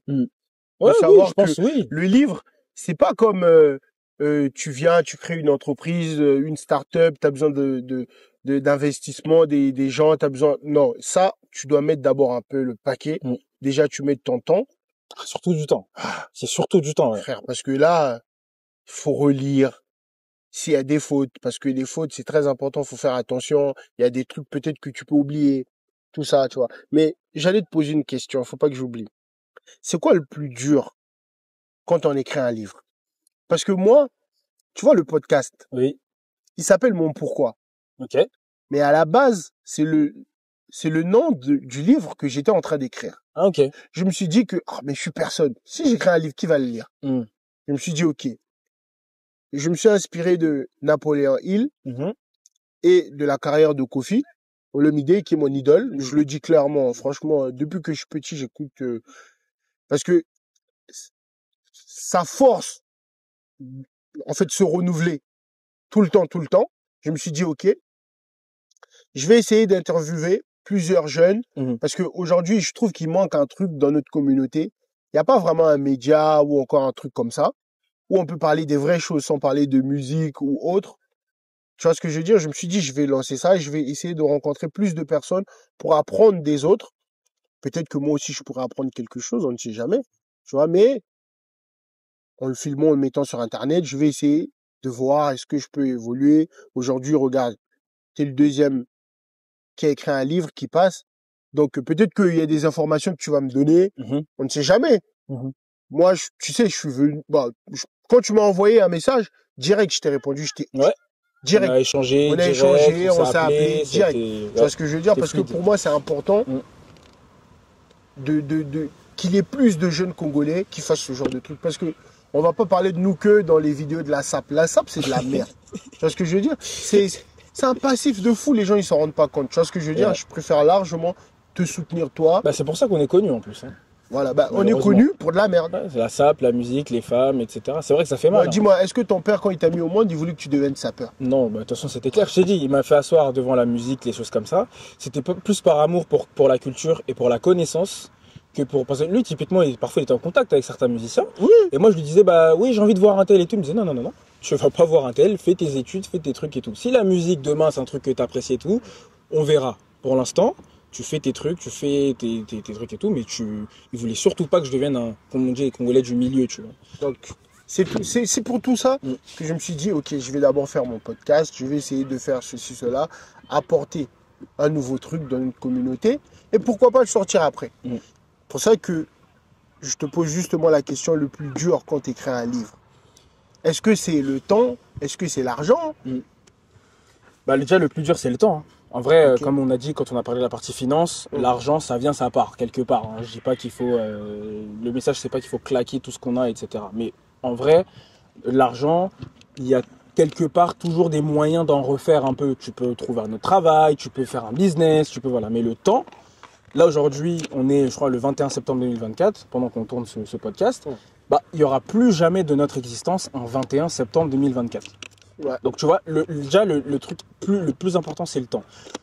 C'est hyper difficile parce que t'as des amis, moi tu vois, je suis marié, là j'ai sorti le livre, j'essaie de travailler à sortir le livre avant que ma fille arrive volontairement. Mais typiquement, ouais, c'est le temps, parce que faut que tu te poses, faut que tu aies les idées claires, et surtout la plus grande difficulté, donc comme je dis, la gestion du temps, mais ensuite ça va être le travail de relecture. Je sais pas si tu as déjà pris le temps de faire à manger pour beaucoup de personnes. Mais généralement, quand t'as cuisiné, en tout cas moi, à la fin, j'ai même plus faim en fait. L'odeur, elle a tellement touché mes narines. Ah, moi j'ai faim. Qu'à la fin, ça c'est les gros cuisiniers. Voilà. Nous les nuls là. Mais tu vois, le plus gros, c'est la relecture. Ça, c'est très difficile. Ouais, c'est difficile. Parce qu'en fait, t'as déjà passé un temps où t'as écrit. Mais ça fait un lien quand même aussi avec les montages vidéo. Ouais, aussi, mais tu vois. Moi, je déteste. Mais dès que je vois un podcast où je parle, je déteste. Ouais, bah non, moi, le montage vidéo, j'ai pris beaucoup plus de plaisir qu'à la relecture d'un livre. Non, moi, je dis pas. Tu vois, le montage, ça va. Ouais. Mais genre, quand je le sors. Ah, ok, d'accord. Oh mon Dieu. Ok, je vois. Un podcast, dès qu'il est posté, je le regarde. Ouais, tu regardes je passe à autre chose. Je te jure, je déteste. C'est vrai, je suis un peu comme ça aussi. C'est vrai qu'il y a des trucs, ouais, réécouter. Genre, être là, devant ta mon tête. PC, je vois ma tête, je déteste. Tu vois tes mimiques. Que les gens m'insultent s'ils veulent. Moi, je suis passé à autre chose. Donc ça, c'est la deuxième plus grande difficulté. Je veux dire, la troisième, c'est d'être bien entouré. Ouais. Tu vois, il y a des gens, quand tu vas dire que tu écris un livre, t'écris un livre, toi. Yéza. Tu vois, et moi, j'ai dit à personne. Ah ouais. Moi, il n'y a que ma femme qui savait, mes sœurs, Bien, voilà. Mais quand je l'ai sorti, c'est là que les gens ont su. J'avais fait un teaser et tout, j'avais fait la communication. Mais parce que tu peux vite être découragé. Ça veut dire que toi, tu sais que tu as l'ambition d'écrire, tu sais que voilà, et les gens ils vont dire ouais mais en vrai écrire un livre c'est... Yeah. Parce que quand j'ai sorti mon livre, il y a des gens qui m'ont dit mais attends mais écrire un livre, moi je pensais que c'était pour les trucs.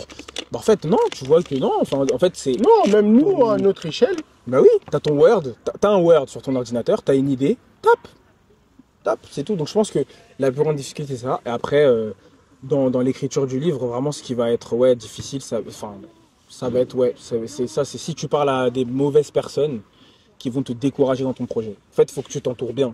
Donc, pour récapituler, il faut que tu gères bien ton temps, que tu relises. Ça, c'est très difficile de te relire, surtout de voir des fois les erreurs ou les fautes que tu fais ou que c'est pas cohérent. Là encore, ça va, c'est un roman, donc tu peux faire de l'imaginatif. Mais si tu écris un essai, par exemple, c'est des faits concrets. Il faut que ce soit concret, il faut que ce soit des informations concrètes. C'est là que c'est encore plus difficile. Et vraiment, troisième chose, être bien entouré. Et voire même, je dirais, être le plus discret possible. Parce qu'en fait, tu vas dire ça à quelqu'un que toi, tu t'appelles frère, tu le considères et tout. Lui, tu as écrit ton livre, il va dire non mais c'est quoi ton idée, qu'est-ce que tu nous fais, etc. Et ça peut vite te décourager parce que c'est quelqu'un de ton entourage. Donc tu peux avoir honte, on va dire, de sortir ton livre. Donc on va dire c'est ça les difficultés. Pour finir avec ça et pour parler d'argent, parce que j'aime bien parler d'argent, j'adore. Ouais. C'est quoi le truc que tu n'aimes pas dans la communauté congolaise? Par rapport à l'argent? Par rapport à tout, ce que tu n'aimes pas. Bah déjà par rapport à l'argent, ce que j'aime pas, c'est que souvent, tout est rien. C'est-à-dire que les gens, ils viennent te demander une somme. Ils te disent, ah, Kabelanga moins 20. Ils diminuent le moins 20, mais eux-mêmes, le moins 20 en question, ils l'ont pas. Ça, c'est un truc vraiment que je déteste. Deuxièmement, c'est l'éducation financière. Il y a très peu de... On en parle de plus en plus grâce aux réseaux sociaux, grâce aux... Voilà. Mais en vérité, il y a très peu de jeunes Congolais qui ont une belle éducation financière ou, je sais pas, dans la vingtaine, ils ont déjà leur premier bien acheté et tout, et des choses comme ça. Parce qu'on nous a appris à avoir l'argent et à le dilapider, de toute façon, ça va revenir. Dans la SAP.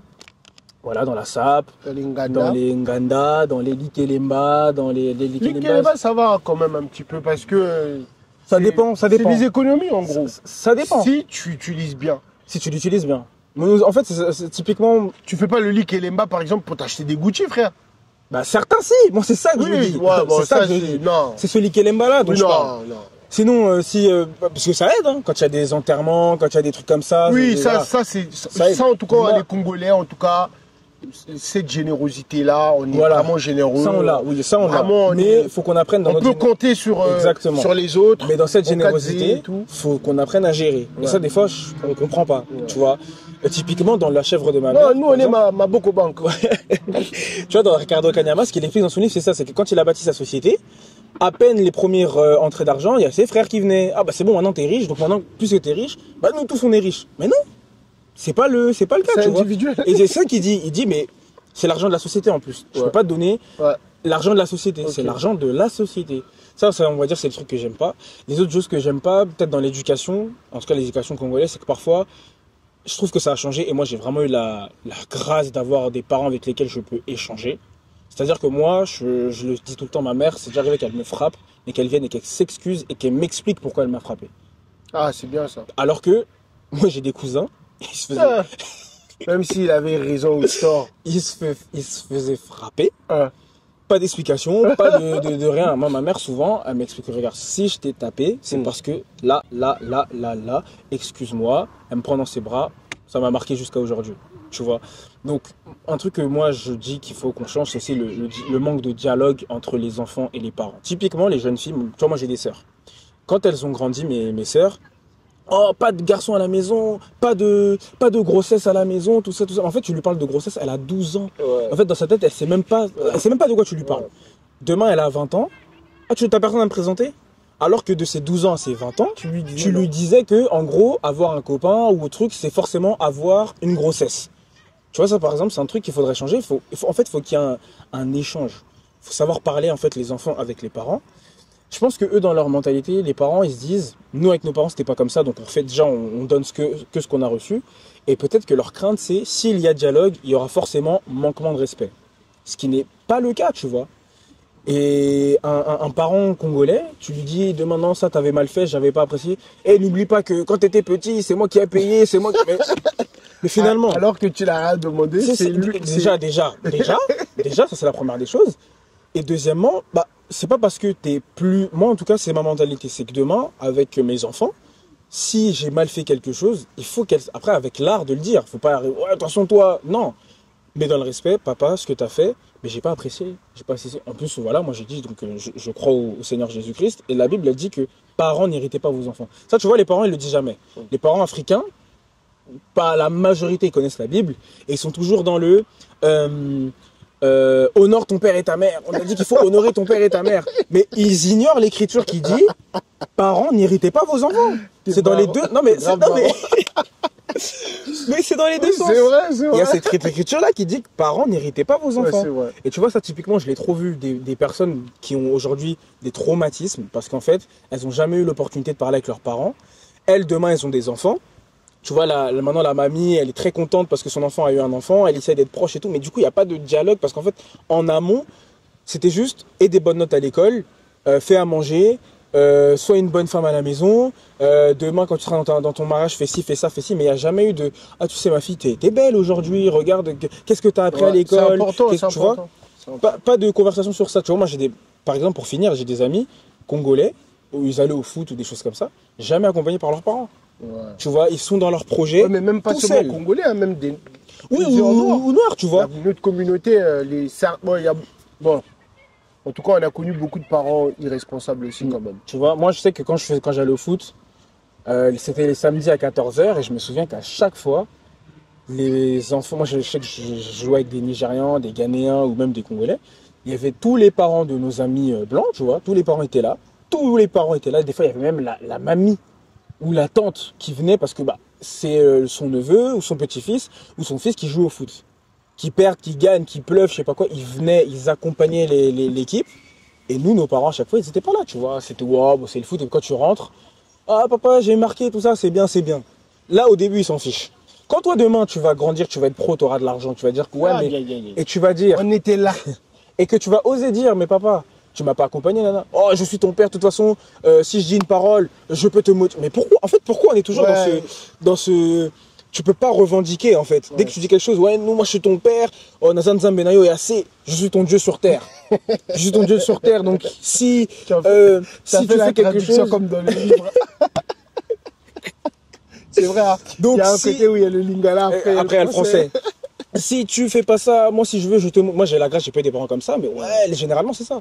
Si tu fais pas ça, moi s'il faut, je te maudis, et puis tu n'auras plus jamais rien dans ta vie. Mais en contrepartie, vous n'êtes pas présent. Mais quand on revendique ce manque de présence, on est impoli. Et ça, c'est souvent ça, tu vois. T'essayes de parler avec tes parents sur un sujet. Ah, yo, de toute façon, c'est moi qui t'ai mis au monde, tout ça. Mais moi, j'ai pas demandé à naître. Tu vois, c'est typiquement, pour revenir sur l'argent aussi, c'est ça aussi dans les familles africaines, généralement. La mentalité, c'est que les enfants vont nous permettre, quelque part, de nous enrichir. Ouais. Tu vois ? C'est de l'exploitation, hein. Alors que, pareil, ces mêmes parents qui prennent la Bible, honore ton père et ta mère, la Bible elle dit aussi, ce n'est pas aux enfants d'amasser pour les parents. Ouais. Parce que concrètement, si on parle en termes de concret, lorsque vous étiez dans l'intimité et que j'ai été conçu, j'étais pas au courant. Donc quelque part, c'est un choix de votre part que moi je vienne au monde. Moi je lui dis, mais il y a des cousins à moi qui ne sont pas d'accord, qui disent même que le premier salaire, c'est obligé de donner aux parents. Mais non, bien sûr que non. Cette bêtise. Oui, ça c'est un truc qui est répandu aussi. Oui, mais aujourd'hui, en 2024, non. Mais, oui, mais malheureusement, Il y a des parents qui disent ça. Alors que, finalement, qui a demandé à naître? Moi, j'ai pas demandé à naître. Tu me fais venir au monde. Déjà, vous deux, en tant que parents, vous avez du mal à gérer les finances du foyer. Et donc, c'est moi qui dois porter sur ma tête, quoi. Donc, j'ai 16 ans, j'ai 18 ans. C'est compliqué. J'ai mes premières bourses et je dois faire les courses. Mais c'est même pas, parce que moi, je suis pour contribuer à la maison. Et je pense que quelqu'un de conscient, de lucide, qui aime qui a de l'amour pour ses parents et tout, il va se dire, tu peux faire quand des même, petites courses. voilà, ça c'est contribuer, c'est sûr. T'achètes des pâtes, du lait. Contribuer, c'est sûr. Mais arriver à un stade où, non, tel temps par mois, tu me donnes tant. Mais attends, en fait, ça me dépasse. Ça, c'est quelque chose qui me dépasse dans le sens où... Je vois que ça te touche vraiment. Parce qu'en fait, je me dis quelque chose. La personne, elle est née en France. Elle a, comme souvent les parents nous le disent, vous avez plus de chances que nous pour réussir. Ça, c'est souvent ce qui est dit par nos parents. Elle est née en France, elle peut faire des études. Comment tu veux que son premier salaire de 1500 €, elle te donne tout son salaire? Mais en fait, sur base de quoi? Normalement, toi, en tant que père ou en tant que mère, c'est toi qui dois te dire, je mets de côté pour mon enfant, de sorte à ce que, en tout cas, c'est comme ça que tu l'as dit, que les Occidentaux, ils ont compris la mentalité. Oui. Parfois, c'est comme ça qu'ils dominent sur nous. Ils ont compris que leur enfant, je voyais mes amis, là, ils ont 18 ans.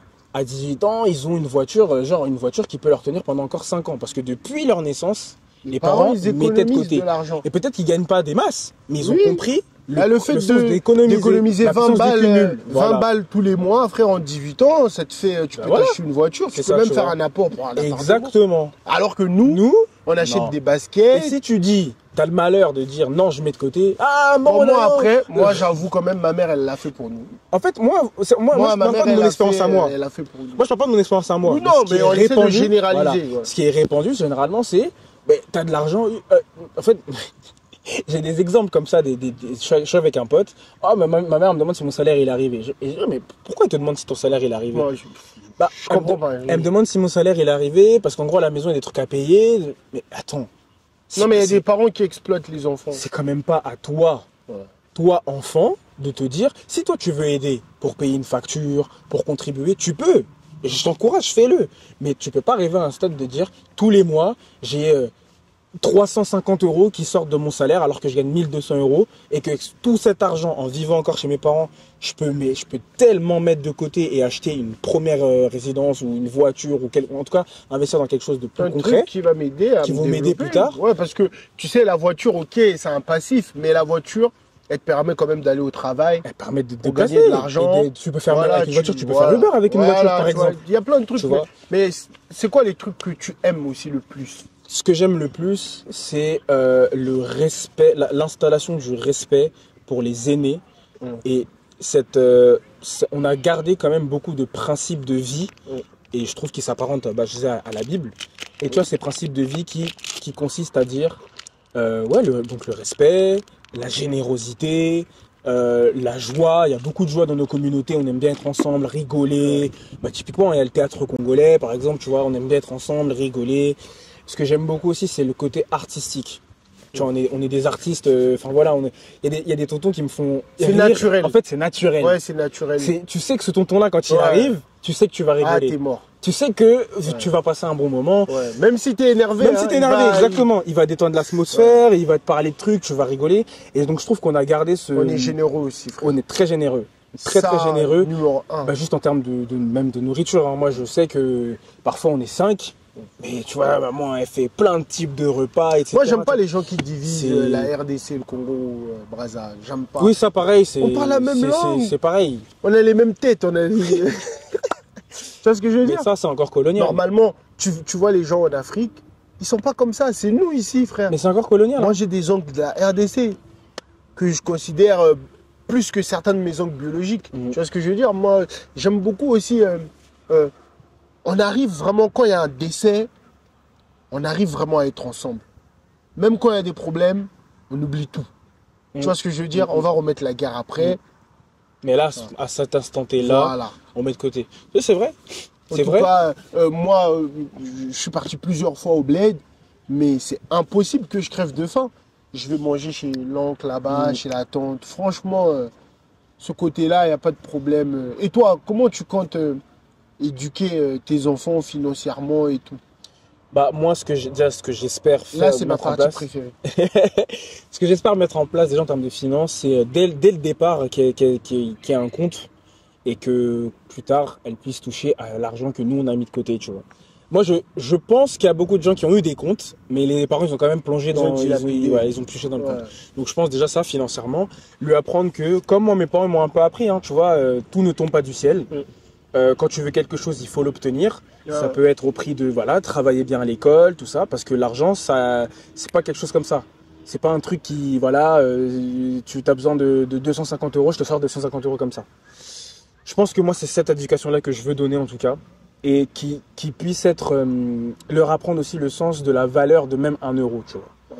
Ils ont un euro et leur apprendre à faire des budgets. Mm. Parce que nous, bah, moi, mes parents m'ont pas appris à faire des budgets, j'ai appris à mes dépens, et je leur en veux pas. Mais c'est se dire, bah voilà, tu as un euro, sur ces un euro, pour toi, qu'est-ce que tu peux faire avec ces un euro? Et tu vois, le montrer, par exemple, on va dans une boulangerie, tu as les bonbons à 10 centimes.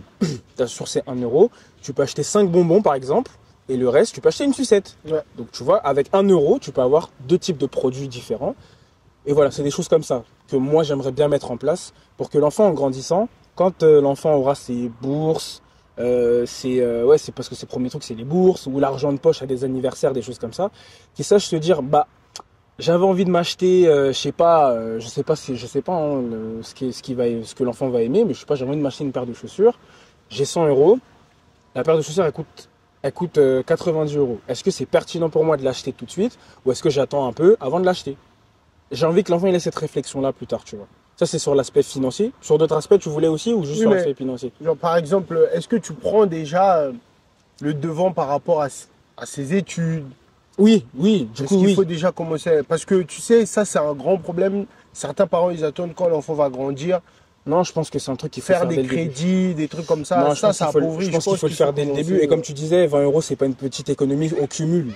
Parce qu'en vrai, les études vraiment payantes, ça peut être dès le collège, hein, ça se trouve. Ça se trouve qu'au finalement, j'aurais pas envie de la mettre dans un lycée, dans un collège Moi, en tout cas, public. pour moi, c'est obligatoire l'université, tu vois. Ouais, voilà. Moi, je préfère. Parce que l'enfant, il doit aussi, je dois détecter aussi que l'enfant a envie. Mm. Parce que tu peux mettre ton enfant au collège, école privée, tu payes des sommes, mais si l'enfant n'a pas la volonté T'as raison. d'aller loin à l'école, t'as jeté ton bille, frère. C'est vrai, c'est vrai. Bah, typiquement, pour parler de Ouais. l'université, c'est quoi? Voilà. On va dire ça à 18-20 ans.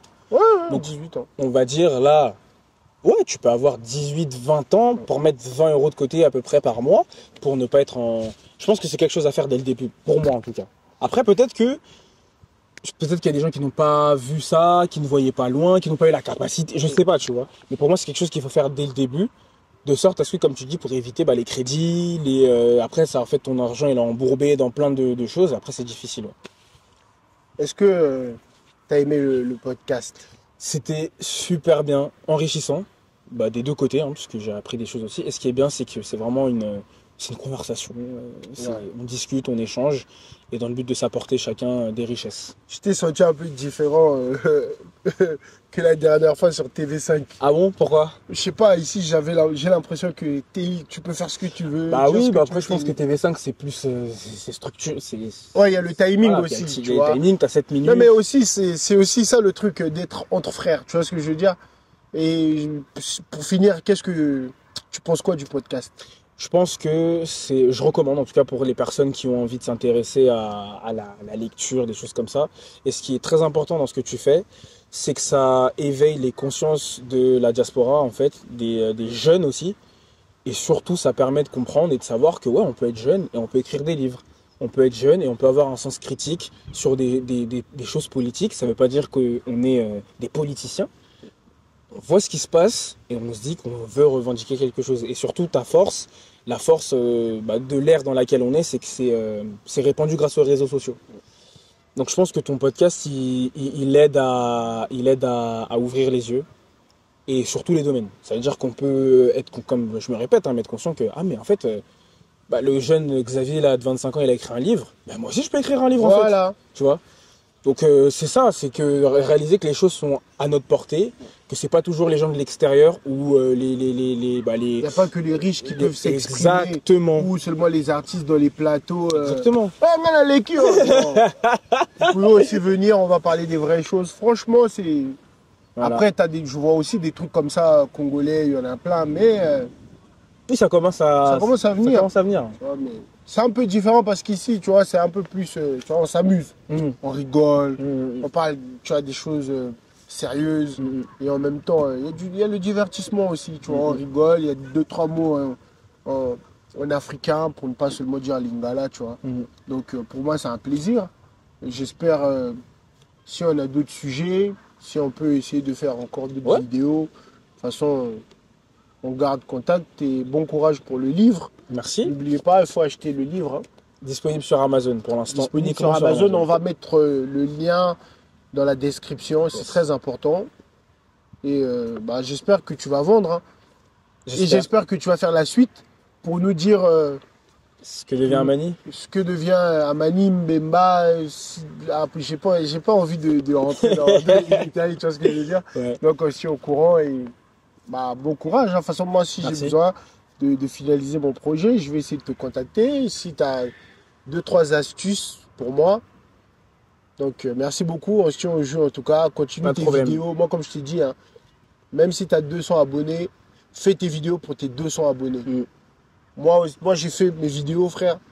Quand j'ai commencé, mes premières vidéos, elles ont plus de vues que celles que je fais aujourd'hui. Hein. Alors qu'avant, j'avais pas beaucoup d'abonnés. Alors qu'aujourd'hui, je commence à dépasser 1500, un truc comme ça. Mais les vues, elles sont inférieures par rapport à avant. Ça veut rien dire, je te jure. Faut voir. Moi, en tout cas, je fais mes vidéos pour les 10 personnes qui suivent mes vidéos. Je m'en fous d'avoir 1 million de vues. C'est comme ça qu'il faut penser, je pense. Ça changera rien à ma vie, frère.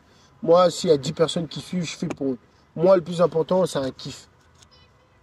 Voilà, donc bon courage. Merci. Ciao.